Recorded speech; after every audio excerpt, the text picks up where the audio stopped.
Hi, this is John Hamilton. I'm the CEO of Liberation Programs, and I'm here today to talk to you about some of the unique challenges that people in recovery face with social isolation. And with social isolation comes disconnection. And there's a famous author called Johan Hari who wrote the book Chasing the Scream. And his most famous quote that I really believe in is that the opposite of addiction is not sobriety, the opposite of addiction is connection. So how do we find connection during these challenging times? And there's some obvious ways that we're using at Liberation Programs to have our recoveries, as we call people in recovery, reach out to their counselors through FaceTime, remotely through Zoom, and through telemedicine to our doctors and medical support. So we're keeping that lifeline for many people open and giving them as much support as they need. For other people that are out in the community and not actively engaged in a treatment program and still in recovery, there's a phenomenal remote 12-step recovery group called In the Rooms that allows people to connect with other people remotely, both in Connecticut and anywhere around the country. So that becomes an option for many people as well. So those are the obvious ways to stay connected and certainly stay connected to family and friends. And it becomes a challenge because for some people, it's the people, places, and things, as they say, that can trigger a relapse. But what we have going on right now is for some people, it's the lack of people, places, and things that can actually lead to a relapse and recovery if it leads to a sense of loneliness, isolation, and despair. So what I want to really point out here, though, is that even though it seems that it's a challenge to make physical connection with social distancing today, I think a key part of recovery is connection to self. There's an author called Gabor Mate, and if people have time to read a great book, it's called In the Realm of Hungry Ghosts. And Gabor Mate believes that the goal of recovery is the ability to be present.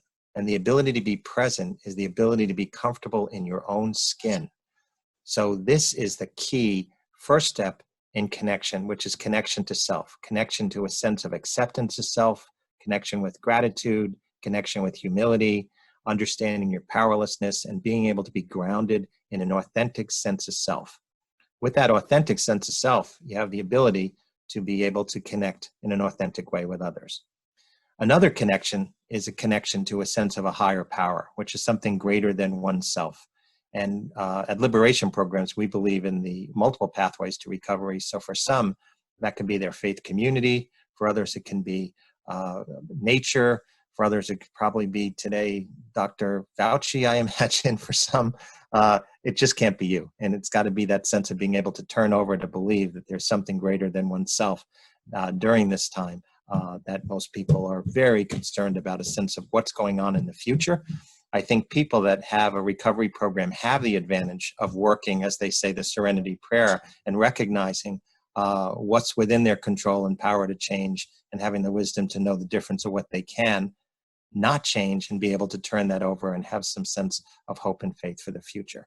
So I also want to point out that at our agency, we are not only open for business and extended our hours for outpatient and medication-assisted treatment, we're actually seeing an increase in people coming in because for the first time, there are people in pre-recovery that are contemplating changing their life now that they are grounded and being able to connect to themselves. They may realize that they may have struggled with a substance use disorder and they no longer want to live a dual life.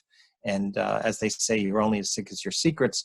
And now it gives them the opportunity to ask for help and come in for the first time. So we were actually seeing more admissions than we've seen in a long time. And we welcome people coming in who are new to recovery, and we welcome people who have maybe been in recovery for a long period of time and during this time of transition and crisis may need additional support. So just want to leave with that we are here if you need it. And again, use this time as opportunity to connect to yourself, connect to your family and friends, and connect to something greater than yourself. And wish you health and happiness. Thank you.